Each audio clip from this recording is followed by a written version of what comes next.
নিজেকে উজাড় করে দিতে হবে। কোরআনের কথা যেখানেই হোক, যদি কোরআন আলোচনা হয় ঈমানদার কখনো চুপ থাকতে পারে না। জোরে বলুন সুবহানাল্লাহ। ব্যক্তিত্ব কত বড় ব্যক্তি, ভাইরাল ব্যক্তি নাকি চেহারা দেখে ঈমানদার বিচার করে না। ঈমানদার ওই ব্যক্তির মুখের কথা যদি কোরআন হয় তাহলে ঈমানদার মেনে নাই। জোরে বলুন।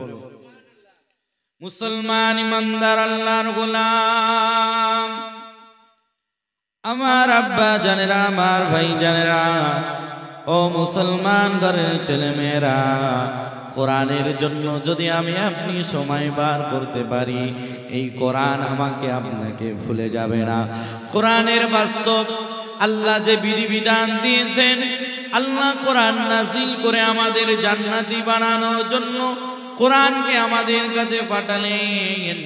কোরআনের মাঝে যে বিধিবিধানগুলো, আল্লাহর বিধিনিষেধগুলো যেগুলো আছে, আমরা মুসলমান হিসাবে সেগুলো যদি মেনে নিতে পারি তাহলে অবশ্যই দুনিয়ায় কামিয়াবি, দুনিয়ায় শান্তি পাওয়া যাবে, পরকালে আল্লাহর কাছ থেকে মুক্তি পেয়ে আল্লাহর দয়ার জান্নাতের মেহমান হওয়া যাবে। জোরে বলুন।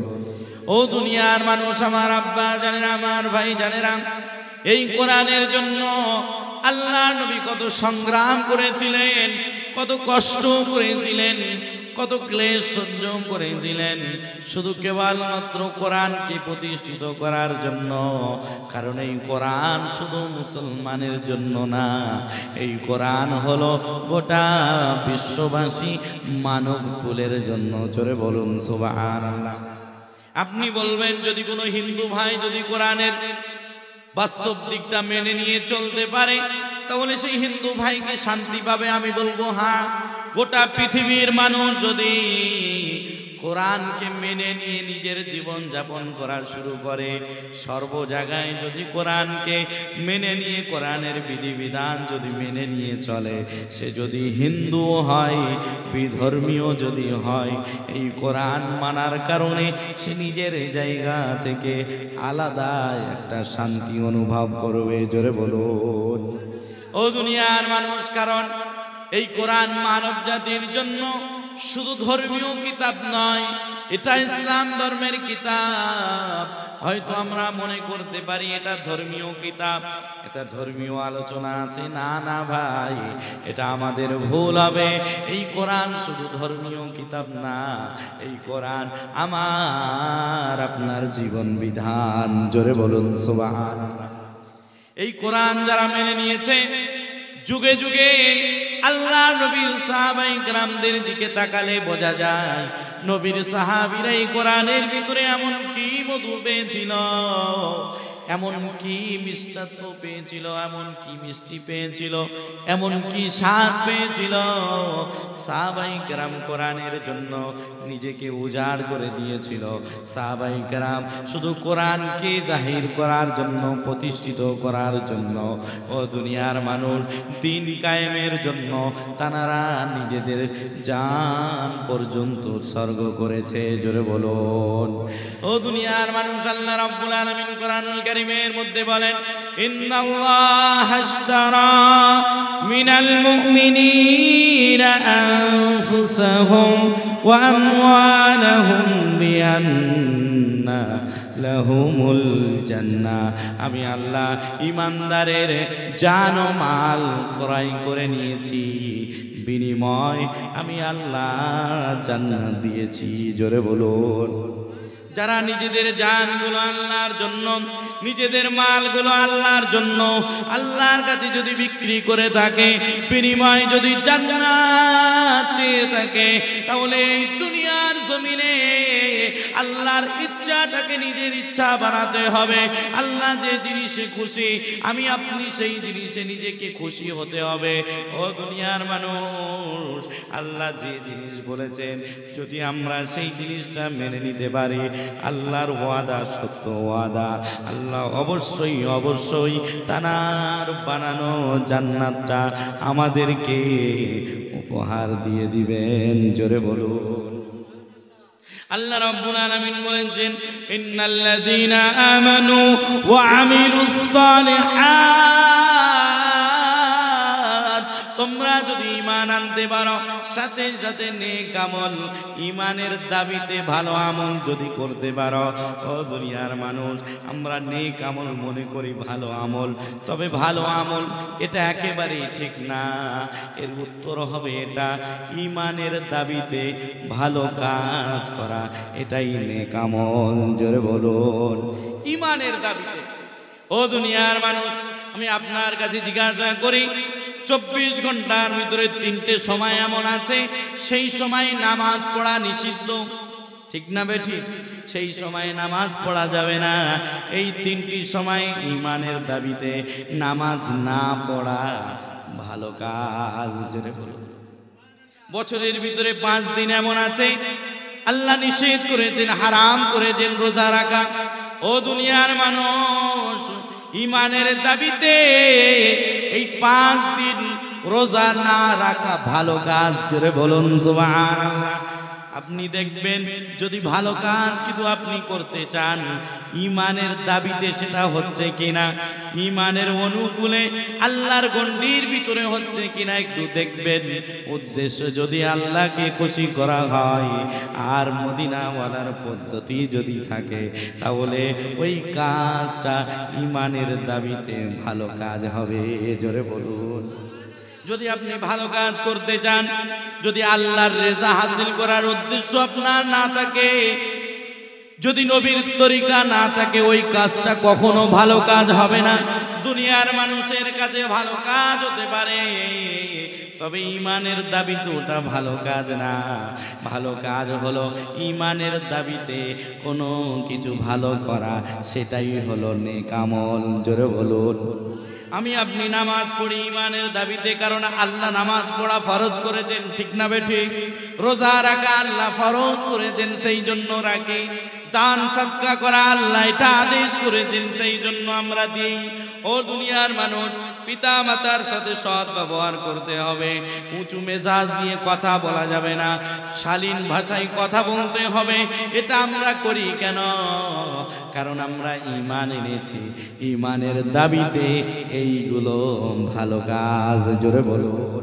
আল্লাহ নিজে বলছেন, নিশ্চয়ই যারা ইন্নাল্লাযীনা আমানু ওয়া আমিলুস সালিহাত, যারা ঈমান আনবে, নেক আমল করবে, ঈমানের সাথে সাথে নেক আমল করা যারা শুরু করবে, আল্লাহ বলেন কানাত লাহুম জান্নাতুল ফিরদাউসি নুজুলা। আমি আল্লাহ ওয়াদা দিলাম তাদের জন্য, আমি আল্লাহ অবশ্যই অবশ্যই শ্রেষ্ঠ জান্নাত, জান্নাতুল ফিরদাউস গিফট করে দেব। জান্নাতুল ফিরদাউস উচ্চ মানের জান্নাত। ও দুনিয়ার মানুষ, ঈমানের দাবি নেক আমল আমরা শুধু আনুষ্ঠানিকভাবে আদায় করি কিন্তু না। ঈমানদারের প্রত্যেকটি কাজ ইবাদত হবে তখন যখন সেই ব্যক্তি মদিনাওয়ালার তরিকা অনুযায়ী চলবে। জোরে বলুন সুবহানাল্লাহ। আল্লাহ রাব্বুল আলামিন বলেছেন, মা খালাকুতুল জিন্না ওয়াল ইনসা ইল্লা লিয়াবুদুন। ও দুনিয়ার মানুষ, আল্লাহ বলেন আমি দুটি জাতি, জিন এবং মানুষ, মানব জাতিকে আমি সৃষ্টি করেছি আমার ইবাদতের জন্য। আল্লাহ বলেন ইন্নাস সালাতা কানাত আলাল মুমিনিনা কিতাবাম মাওকুতা। আল্লাহ বলে দিলে আমি সময় মতন নামাজ ফরজ করেছি। ও দুনিয়ার মানুষ, শ্রেষ্ঠ ইবাদত হলো নামাজ। ও আমার আব্বা জানেরা, আমার ভাই জানেরা, আল্লাহ বলেন আমি ইবাদতের জন্য মানুষ তৈরি করেছি, জিন তৈরি করেছি। ইবাদতটা সময় মতন করা, নামাজ ফজরের সময় ফজর পড়া, জোহরের সময় জোহর পড়া, এটাই ঈমানের দাবিতে ভালো কাজ। জোরে বলুন সুবহানাল্লাহ। মুজাদ্দিদে জামান আল্লাহর ওলি আল্লামা আজহান গাজী রাহমাতুল্লাহ আলাইহি কোরআন রিচার্জ করেছেন, নবীর হাদিস রিচার্জ করেছেন। আল্লাহর বান্দাগুলোকে উন্নতি বানানোর জন্য, রূহের দিক দিয়ে আত্মশুদ্ধি করার জন্য তিনি উপায় নিয়ে আসলেন চারটি। তিনি বলেছেন, বাবা অবশ্যই বিনা কাজাই নামাজটুকু আদায় করো। জোরে বলুন, বিনা কাজায় নামাজ আদায় করতে হবে। আমার আব্বা জানেন, আমার ভাই জানেন। তারপরে তিনি বললেন, নামাজের সাথে সাথে কোরআন তেলাওয়াত করতে হবে, কোরআনী ওজিফা পড়তে হবে, তার সাথে সাথে ছোট্ট একটি মোনাজাত, যে মোনাজাতের ভিতরে এত দামি দোয়া লুকায়িত আছে। আপনি যদি ওজিফা একবার পড়েন, এই একবার পড়ার কারণে আপনি দোয়ায় শামিল হয়ে যাবেন। আপনি যদি একবার ওজিফাটা পড়ে দুনিয়া থেকে বিদায় নিয়ে চলে যান, তাহলে কিয়ামতের আগ মুহূর্ত পর্যন্ত যারা এই ওজিফাটা পড়বে তাদের দোয়া পেতে থাকবেন। জোরে বলুন, কি দোয়া করে? ইলাহি রহমত জিয়াদা কর কিয়ামত তক। ও আল্লাহ, তোমার রহমত, তোমার দয়া, তোমার ক্ষমা বৃদ্ধি করে দাও কিয়ামত পর্যন্ত, কিয়ামতের আগ মুহূর্ত পর্যন্ত যাহারা এই ওজিফা পড়ছেন, পড়বেন, পড়ে চলে গেছেন, তানাদের সকলের উপর। জোরে বলুন, 1-2 বছর, 4 বছর, 5 বছর, 10 বছর পরে আত্মীয় স্বজন আপনাকে বলে যাবে, কিন্তু এমন মুর্শিদের মুরিদ আমরা হয়েছি, ফেলুল হাকিম লা ইয়াখলু আনিল হিকমা। যারা হাকিম হবেন তানাদের কোনো কাজ হিকমত খালি যাবে না। ও দুনিয়ার মানুষ, আমার আব্বা জানেন, আমার ভাই জানেরা, সেই জন্য তিনি হিকমত লাগিয়ে দিলেন। এত দামি একটা দোয়া ওজিফার মুনাজাতের ভিতরে দিয়ে দিলেন। এই মুনাজাতটা যারা করবে, যারা পড়বে, তারাও নিজের প্রতি দোয়া পাবে, এবং যারা পড়ে চলে গেছে তাদের প্রতিও আল্লাহর তরফ থেকে রহমত নাজিল হতে থাকবে। একটু জোরে বলুন সুবহানাল্লাহ। তিনি 3 নাম্বার বললেন, হালাল রুজি খেতে হবে। এই হালাল রুজি অবশ্যই খেতে হবে, কারণ ইমানের দাবিতে যে ভালো কাজগুলো আপনি করবেন, ওটা কবুল হওয়ার পিছনে একটা শর্ত, সেটা হলো ভালো খাবার, হালাল খাবার খেতে হবে, তারপরে নেক কাজগুলো আল্লাহর কাছে পৌঁছাবে। জোরে বলুন সুবহানাল্লাহ। অনেকেই আছে নামাজ তো ঠিক মতন পড়ে, কিন্তু ব্যবসাটা একটু বড় করার জন্য, একটু খাড়া করার জন্য লোনের দিকে দৌড়ে যায়। আছে না নাই লোন? আমার আব্বা জানেন, আমার ভাই জানেরা, হারাম থেকে নিজেকে বাঁচিয়ে রাখতে হবে। মুজাদ্দিদ জামান তিনি সেটাই বলেন, বাবা তোমরা যদি নিজেকে আল্লাহর কাছে গ্রহণযোগ্য বানাতে চাও, অল্প ইবাদত করো, সমস্যা নাই। ফরজিয়াত, ওয়াজিবাত, সুন্নাতে মুআক্কাদা এবং যে আমলগুলো ছেড়ে দিলে আল্লাহ অসন্তুষ্ট হয়, সেই আমলগুলো সময় মতন করো, অল্প হলেও সমস্যা নাই, তবে তুমি যেন হারামের ধারে পাশে যেও না। জোরে বলুন না সুবহানাল্লাহ। হারামের ধারে পাশে যাওয়া যাবে না। আমি অঢেল ইবাদত করছি, কোনদিন রাতে তাহাজ্জুদের নামাজ কাজা নাই, প্রতিনিয়ত আল্লাহর কাছে কান্না করছি, কিন্তু ব্যবসা সুদের সাথে জড়িত, লোন নিয়ে ব্যবসা করছি। আমি গ্যারান্টি দিয়ে বলছি, আপনার ওই ইবাদত আল্লাহর কাছে গ্রহণযোগ্য হবে না। আমি আপনার কাছে অনুরোধ করে বলছি, আপনি ঈমান এনেছেন, হয়তো দাবি করছেন ঈমানদার, নামাজ না পড়লে নয়, সেই জন্য নামাজ পড়ছেন, কিন্তু আপনি যদি প্রকৃতপক্ষে ঈমানদার হতেন, আল্লাহ ছাড়া অপরের কারোর কাছে আপনি সাহায্য চাইতে পারতেন না। আপনি কারোর ইন্তজারি হয়ে কারোর কাছ থেকে কিছু নিয়ে নিজের ব্যবসাটাকে ডেভেলপ করার চিন্তা ভাবনা করতেন না। ঈমানদার আল্লাহকে সব চাইতে প্রিয় মনে করে। জোরে বলো। এক হাদিস শোনাই, বুখারী শরীফের হাদিস, 16 নম্বর হাদিস। আল্লাহ নবী বলেন, তোমরা 3টি গুণ অর্জন করো, তাহলে ঈমানের টেস্ট স্বাদ কি এটা তোমরা বুঝতে পারবে। জোরে বলো, ঈমান আসলে কি তোমরা বুঝতে পারবে। 3টি গুণ অর্জন করতে হবে। সেই 3টি কি? আল্লাহ নবী বলেন, ও দুনিয়ার মানুষ, আমার আব্বা জানেরা, আমার ভাই জানেরা, আল্লাহ নবী আল্লাহর হাবিব বলেন 3টি গুণ অর্জন করো।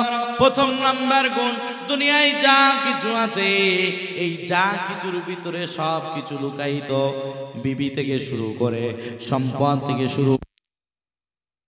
শুরু করে যত দামি ব্যক্তি আছে, যত দুনিয়ায় যত দামি ব্যক্তি, দুনিয়ায় যত দামি জিনিস আসবাবপত্র আছে, সব কিছুর চাইতে নবী বলেন আল্লাহ এবং রসুলকে প্রিয় মনে করতে হবে। জোরে বলুন, বিবির থেকেও প্রিয়, সম্পদের থেকেও প্রিয়, ব্যবসার থেকে প্রিয় আল্লাহ এবং রসুল। ঠিক না বে ঠিক? এই প্রিয় শুধু মনে করলে হবে?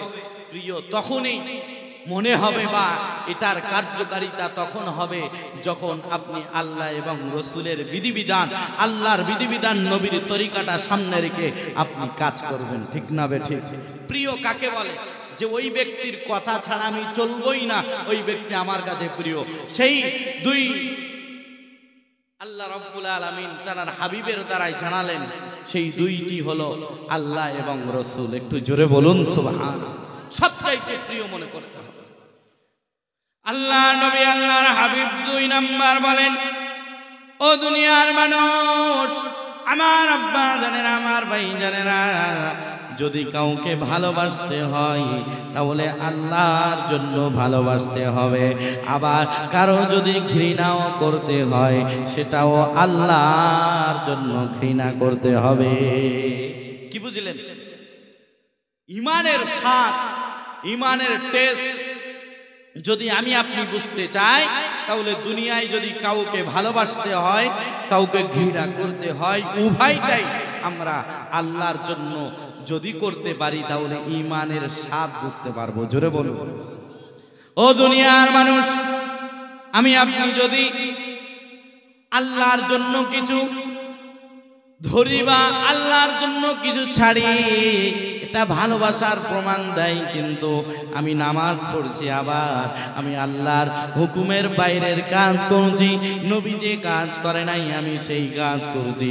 বিশেষ করে আমরা অনেকেই হাজী সাহেবও আছি, নামাজি আছি, কিন্তু বিয়ে বাড়িতে ইসলামী শরিয়ার বিরুদ্ধে অনেক কাজ হয়। ঠিক না বে ঠিক? কথা বলেন। আজ মুসলমানের বিবাহ বাড়ি অনুষ্ঠান দেখে মনে হয় না এটা মুসলিমের অনুষ্ঠান, মুসলমানদের অনুষ্ঠান। মুসলমানদের অনুষ্ঠান তো এমন হবে যে অনুষ্ঠানে যদি কোনো বিধর্মী আসে, মুসলমানের চরিত্র, মুসলমানের সমস্ত কিছু দেখার পরে সে মুগ্ধ হবে। তার মনে একটা প্রশ্ন আসবে, এই ব্যক্তিটা এত শালীনতা দেখায় কেন? এই ব্যক্তি এত সুন্দর কেন? এই ব্যক্তির অনুষ্ঠান এত সুন্দর কেন? এই ব্যক্তির ব্যবহার এত সুন্দর কেন? ওই ব্যক্তি তখন ভাববে, এই ব্যক্তি তো মুসলমান, ইসলাম এই ব্যক্তিটাকে এত দামি বানিয়েছে। ওই ব্যক্তির অন্তরে যখন এমন কথোপকথন চলবে, আল্লাহর তরফ থেকে আল্লাহ হেদায়েতের নূর ঢেলে দিতে পারে। জোরে বলুন। আল্লাহর নবীর দেখে অনেকেই মুসলমান হয়ে যেত, কোনো দাওয়াত দেওয়া লাগতো না। নবীর ব্যবহার থেকে, নবীর কথা বলার ধরন থেকে অনেক বিধর্মী ইসলাম নামক সুচিতল ছায়া তলে আশ্রয় গ্রহণ করেছে। জোরে বলো। আজকে আমার আপনার দিকে তাকিয়ে দেখেন, আমাদের অনুষ্ঠান, আমাদের সমস্ত কার্যকলাপ, হয়তো আপনি বলবেন মাওলানা সাহেব আমি তো নামাজ পড়ি। ও ভাইজান, এই নামাজ দিয়ে আপনি জান্নাতে যেতে পারবেন না যদি আপনার আখলাক সুন্দর না হয়। ঠিক না বেঠি? আপনার ব্যবহার যদি নবীওয়ালা ব্যবহার না হয়, আপনার চরিত্র নবীর কথা অনুযায়ী যদি আপনার চরিত্র না সাজাতে পারেন, আপনি নামাজ নিয়ে জান্নাতে যেতে পারবেন। আমার আব্বা জানেন, আমার ভাই জানেন, আপনি বলবেন নামাজ তো এমন ইবাদত, নামাজ সব খারাপ কাজ থেকে দূরে নিয়ে আসে, নিশ্চয়ই এটা ঠিক কথা। আল্লাহ নিজে বলেছেন ইন্নাস সালাতা তানহা আনিল ফাহশাই ওয়াল মুনকার। এই নামাজ কেবলমাত্র একমাত্র শুধুমাত্র পারে খারাপ মন্দ কাজ থেকে টেনে আনতে। জোরে বলুন। আপনি বলবেন আমি 30 বছর নামাজ পড়ছি, আমি 40 বছর নামাজ পড়ছি, কিন্তু আপনার দ্বারাই খারাপ কাজ হয় কেন? আপনার দ্বারাই মন্দ কাজ সংগঠিত হয় কেন? বোঝা গেল আপনি নামাজটাকে নামাজের মতন পড়েন না। ঠিক না বে ঠিক? নামাজ যদি নামাজের মতন পড়তেন, কোরআনের আয়াত দ্বারা সাব্যস্ত, আল্লাহ নিজে বলেছেন নামাজ তোমাকে খারাপ কাজ থেকে টেনে আনবেই আনবে। জোরে বলুন। আমি আপনি নামাজের অর্থই বুঝি না, মর্ম অর্থ কি? আল্লাহু আকবার মানে কি? আল্লাহু আকবারের বলে সুবহানাকা আল্লাহুম্মা ওয়া বিহামদিকা ওয়া তাবারাকা ইসমুকা ওয়া তাআলা জাদ্দুকা ওয়া লা ইলাহা গায়রুক। এর মর্ম অর্থ বুঝি না। তারপরে আউযু বিল্লাহি মিনাশ শাইতানির রাজীম বিসমিল্লাহির রহমানির রহিম, এর অর্থ বুঝি না, পড়তে হয় সেই জন্য পড়ি। কি বলেন ঠিক না বে ঠিক? মোবাইলের অর্থ বর্তমান ডিজিটাল যুগের মানুষ বুঝেছে বলে মোবাইল ছাড়া চলতে পারে না। ঠিক না বে ঠিক? মানুষের কাছে যদি বর্তমান যদি মোবাইলটা খারাপ হয়ে যায় অথবা পানিতে পড়ে যায়, ওই মানুষটা যেন একটা হাত হারিয়ে ফেলেছে এমন মনে হয় তার। হ্যাঁ, অসহায় মনে হয়, কিছু ভালো লাগে না। যতক্ষণ না মোবাইল নেবে হাতে ততক্ষণ কিছু ভালো লাগে। এর অর্থ বুঝেছে, এর ভিতরে দুনিয়া লুকায়িত। কি ঠিক না বে ঠিক? এখানে বসে আমেরিকার খবর পাবেন, এখানে বসে ইংল্যান্ডের খবর পাবেন, যদি দেখারও ইচ্ছা হয় ভিডিও কলে দেখতে পাবেন। ঠিক না বে ঠিক? মোবাইলের অর্থ বুঝেছেন, এর কার্যকারিতা কি এটা বুঝেছেন, মর্ম অর্থ বুঝেছেন বলে মোবাইল ছাড়া আপনি চলতে পারেন না। যদি নামাজের মর্ম অর্থ বুঝতেন তাহলে অবশ্যই অবশ্যই আপনি ইমানদার হিসাবে কখনো আপনি নামাজ ছাড়া চলতে পারতেন না। জোরে বলুন না। ও দুনিয়ার মানুষ, আমার আব্বা জানেরা, আমার ভাই জানেরা, নামাজটা কি জিনিস একটু দেখেন। আমি আপনি নামাজের মর্ম অর্থ বুঝি না। এই নামাজটা কত দামি আমি আপনাদের কাছে সংক্ষিপ্তভাবে তুলে ধরেছি, একটু দেখেন। আমি আপনার কাছে অনুরোধ করে বলছি, একটু গভীর মনোযোগ দিয়ে শোনেন। যে হাদিসটা পড়েছি তার অর্থ বুঝিয়ে বলবো। তবে আমি আপনি নামাজ পড়ি, আমার আপনার দ্বারাই খারাপ কাজ হয়। আমি আপনি নামাজ পড়ি সুদের সাথে জড়িত। আমি আপনি নামাজ পড়ি, আমার বিবি পর্দা করে না। আমি আপনি নামাজ পড়ি, আমার বেটি পর্দা করে না। আমি নামাজ পড়ি কিন্তু আমার বেটিটা কলেজে যায়, চুল ছেড়ে দিয়ে যায়। আমার বেটিটা এমন পোশাক পরে যে পোশাক থেকে শয়তান হাততালি দিতে থাকে। আমি নামাজ পড়ি কিন্তু আমার বেটি আমার কথা শোনে না। ও দুনিয়ার মানুষ, ওই নামাজ নিয়ে ওই হাজী সাহেব হয়ে কখনো জান্নাতে যেতে পারবেন না। যদি নিজের পরিবারের অশ্লীলতা আপনার চোখের সামনে হয়, আপনার চোখ ভালো থাকা অবস্থায় আপনি যদি সেটাকে বাধা না দেন, আপনি দায়ুস হয়ে যাবেন। আর দায়ুসের জন্য জান্নাতের দরওয়াজা বন্ধ। ও দুনিয়ার মানুষ, এই নামাজ আমাকে আপনাকে কি শিক্ষা দেয়? এই নামাজ আমাকে আপনাকে কোন রাস্তায় নিয়ে যায় একটু শোনেন। আমি আপনার কাছে অনুরোধ করে বলছি, নামাজের যেগুলো প্রয়োজন অনুরোধ করে বলছি। আপনি কোনো ব্যবসা শুরু করতে চাইলে, আপনি কোনো নিজের কোনো অফিসের, নিজের কোনো দোকানের কোনো কার্যকলাপ যদি শুরু করতে চান, সমস্ত ভালো জিনিসটা বুঝে নিয়ে তারপরে শুরু করতে চান। ঠিক না বে ঠিক? কি বলেন? যদি না জানেন ব্যবসা সম্পর্কে, লস হবে না? লস হবে কি হবে না? মার খেয়ে যেতে পারেন, 2-10 লাখ টাকা ক্ষতি হয়ে যেতে পারে। সেই জন্য 10 লাখ টাকা ব্যবসায় নামানোর আগে আপনি ভাবেন যে ব্যবসায়ী অভিজ্ঞ, তার কাছে যাই, কিছু পরামর্শ নেই। ঠিক না বে ঠিক? আমি আপনি নামাজ যখন শুরু করেছি, এটা দামি ব্যবসা, যে ব্যবসায়ের কোনো লস নাই। জোরে বলুন। তবে এই ব্যবসাটা যখন শুরু করতে গেলাম, 40 বছর ব্যবসা চলছে আল্লাহর সাথে। কার সাথে? বলেন বলেন। এই ব্যবসা সম্পর্কে কাউকে কোনোদিন জিজ্ঞাসা করেছি এই নামাজটা কিভাবে পড়তে হবে, নামাজে কেমন সূরা লাগবে, কোন দোয়া পড়তে হবে, আত্তাহিয়াত কখন পড়তে হবে, দরুদ ইব্রাহিম কখন পড়তে হবে, দোয়ায়ে মাসুরা কখন পড়তে হবে, এগুলো কি, এর অর্থ কি জিজ্ঞাসা করেছি? না পড়লে নাই, মুসলমান বলবে না, সেই জন্য পড়ে যাচ্ছি। এই নামাজ নিয়ে আপনি আল্লাহর সন্তুষ্টি লাভ করতে পারবেন না। আপনি নামাজের মর্ম অর্থ বোঝেন না, নামাজ আসলে কি কিছু বোঝেন না। আপনি নামাজে দাঁড়িয়ে গেলেন, নামাজে আপনার এই কারণে মন থাকে না। নামাজে দাঁড়ালেন, সূরা ফাতিহা পড়তে পড়তে দোকানের দিকে মন গেল, যায় কি যায় না, বন্ধুর দিকে, আড্ডা যেখানে হচ্ছিল, খেলা যেখানে হচ্ছিল, মনটা সেখানে দৌড় দিয়ে চলে যায়। ঠিক না বে ঠিক? কথা বলেন না কেন? কেন? আপনি নামাজের অর্থই বোঝেন না। আপনি যা পড়ছেন সেটার অর্থ, যে আপনি আল্লাহকে কি বলছেন এটা বোঝেন না, সেই জন্য নামাজে মন থাকে না। আপনি যদি বন্ধুর সাথে কথা বলেন, বন্ধুর কথা যদি না বুঝতে পারেন, আপনি থাকবেন সেখানে, আর আপনার মনোযোগ থাকবে সেখানে, যে কি বলছে ও নিজে বুঝুক, আমার বোঝার দরকার নাই, আমি অন্যদিকে যাই, এমন ব্যাপার তো। ঠিক না বে ঠিক? আমার কথা খারাপ লাগছে? ও দুনিয়ার মানুষ, আমার আব্বা জানেরা, আমার ভাই জানেরা, নামাজের জন্য কমপক্ষে 4টা সূরা অর্থ সহ মুখস্থ করেন। অনেকেই এসে বলে, মাওলানা সাহেব একটু বলেন না, নামাজে মন ঠিক থাকে না, এদিকে ওদিকে শুধু দৌড় দেয়। আমি সলিউশন, এর সমাধান আমি আপনার কাছে বলে যাই। আপনি নামাজে যা যা পড়বেন শুরু থেকে শেষ পর্যন্ত, প্রত্যেকটা তাসবিহ, প্রত্যেকটা দোয়া, প্রত্যেকটা সূরা, 4টে সূরা, কমপক্ষে 4টে সূরা অর্থ সহ মুখস্থ করে রাখেন। এই অর্থ সহ যদি মুখস্থ করতে পারেন, তাহলে আপনার নামাজে মন থেকে যাবে, অন্য কোথাও যাবে না। কারণ নামাজে কার সাথে কথা বলা হয়? বলুন বলুন বলুন। ও দুনিয়ার মানুষ, আমরা নামাজ পড়লে অফিসের বাইরে কি হচ্ছে, দোকানদারি বাদ দিয়ে যদি নামাজে দাঁড়াই, খরিদ্দারের দিকে কান থাকে, খরিদ্দার না জানে চলে যায়, এমন দোকানদার নাই।